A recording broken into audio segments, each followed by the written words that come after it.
অত্যন্ত মোৰ মতেতো গৰ্হিত কাৰ্য হৈছে। গৌৰৱ গগৈ ডাঙৰীয়াই বাৰে বাৰে হিমন্ত বিশ্ব শৰ্মা ডাঙৰীয়াক হু ইজ হিমন্ত বিশ্ব শৰ্মা বুলি কয়।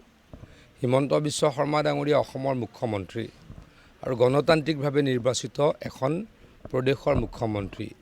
হিমন্ত বিশ্ব শৰ্মা ডাঙৰীয়া 25 বছৰ এটা সমষ্টিত বিধায়ক হিচাপে নিৰ্বাচিত হৈ আহিছে। বহু বছৰ ধৰি মন্ত্ৰী হৈ আছিলে। গতিকে তেনেকুৱা এগৰাকী ব্যক্তিক যদি এগৰাকী নেতাই, এগৰাকী তথাকথিত নেতাই বাৰে বাৰে কয় হু ইজ হিমন্ত বিশ্ব শৰ্মা, এই কথাটো অত্যন্ত দৃষ্টিকটু হৈছে। মই সেইকাৰণেই ভাবিবলৈ বাধ্য হৈছোঁ, যিহেতু তেখেতৰ পিতৃ 3বাৰ মুখ্যমন্ত্ৰী আছিল, তেখেতে বিদেশত পঢ়া শুনা কৰিছিল, তেখেতে অসমীয়া ভালদৰে নিশিকিলে। অসমীয়া ভালদৰে ক'লে এনেকুৱা এচাম মানুহ আছে, অসমীয়া ভালদৰে ক'লে নিজক ল' গ্ৰেডেড কৰা বুলি ভাবে।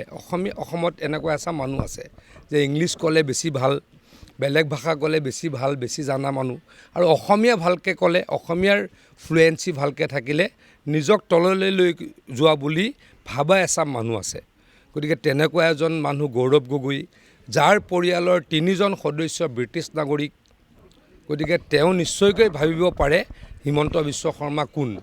অসমৰ ৰাইজে নাভাবে কাৰণেই হিমন্ত বিশ্ব শৰ্মা ডাঙৰীয়াক মুখ্যমন্ত্ৰী পাতিছে। হিমন্ত বিশ্ব শৰ্মা ডাঙৰীয়াৰ নেতৃত্বত যোৱা 5 বছৰত অসমত যিমান নিৰ্বাচন অনুষ্ঠিত হৈছে, প্ৰত্যেকটো নিৰ্বাচনতে ৰাইজে তেখেতক বা তেখেতৰ দলক জিকাইছে।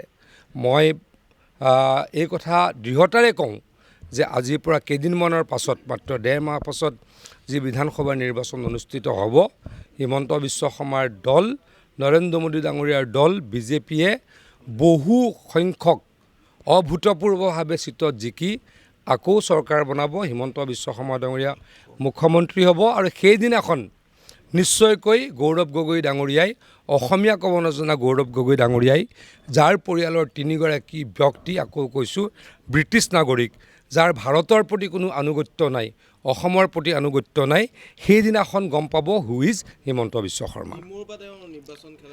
মই নাজানো ক'ৰ পৰা খেলা আমাৰ